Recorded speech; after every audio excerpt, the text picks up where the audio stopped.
उसमें देखने वाली बात यह है कि ये इतने दिन सत्ता पे कहीं रोहिंग्या और बांग्लादेशी के वोटों पर तो नहीं बने हुए थे। हिम्मत कैसे हुई आपकी? आप बैठे। आप हमारे पूर्वांचल के भाइयों को रोहिंग्या कहेंगे? हिम्मत कैसे हुई आपकी?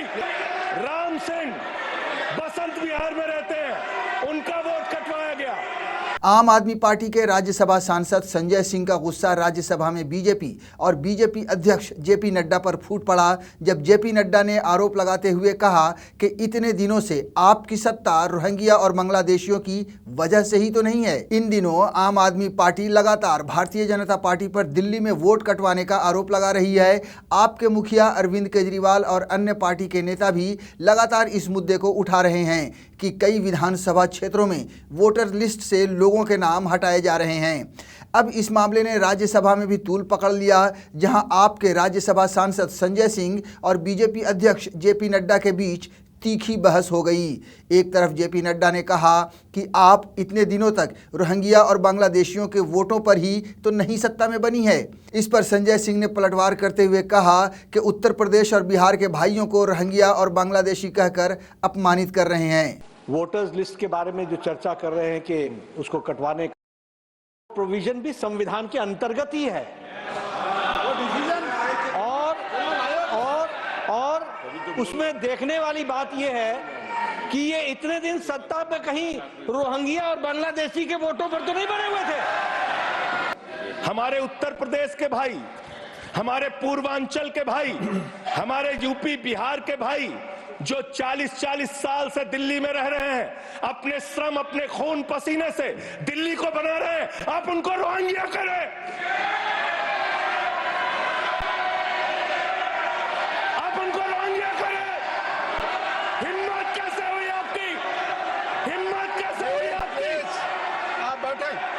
आप हमारे पूर्वांचल के भाइयों को रोहिंग्या कहेंगे? हिम्मत कैसे हुई आपकी? हिम्मत नहीं होनी चाहिए आपकी। आगे बोलो। पूर्वांचल के लोगों को ये बांग्लादेशी कह रहे हैं। मैं नाम पढ़ रहा हूं। राम सिंह बसंत विहार में रहते हैं, उनका वोट कटवाया गया। राम बसंत विहार में रहते हैं। आप सब बैठिए। ये पता है सर, आपके सदन पर रखूंगा। हिंदू लोग हैं, इनका नाम राम है, इनका नाम राम है। राम, इनका नाम राम है। राम। छोटे लाल वर्मा। आप बैठे। छोटे लाल वर्मा, अंबेडकर नगर, बस्ती, आरके पुरम, दिल्ली, इनका नाम कटवाया गया। सोनिया, अंबेडकर नगर, बस्ती, आरके पुरम, इनका अर्जी दी गई। संतोष कुमार, अंबेडकर नगर, बस्ती, आरके पुरम, इनका नाम कटवाने की अर्जी दी गई। अंबेडकर नगर, बस्ती, आरके पुरम, इनका नाम कटवाने की अर्जी दी गई। गीता, हरकेश, सुशील कुमार, नरेंद्र, सुमन, ये सारे नाम लेके आया हूं। ये हमारे यूपी के, बिहार के, ये 40-40 साल पुराने रहने वाले लोग हैं। ये बांग्लादेशी नहीं है, ये रोहिंग्या नहीं है। इनको आपने रोहिंग्या और बांग्लादेशी कहा है। पूर्वांचल के लोग आपकी जमानतें जब्त कराएंगे दिल्ली के चुनाव में, देखना।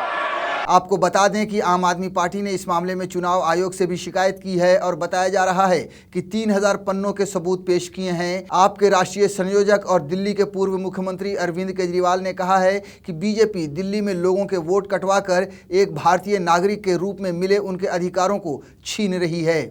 हमने इलेक्शन कमीशन के सामने 3000 पेजेस के सबूत रखे कि किस तरह से भारतीय जनता पार्टी दिल्ली के मौजूदा लोगों के, जो लोग अपने अपने घरों में कई कई सालों से रह रहे हैं, उन लोगों के बहुत बड़े स्तर के ऊपर हजारों की तादाद में वोट कटवाने का षड्यंत्र रच रही है।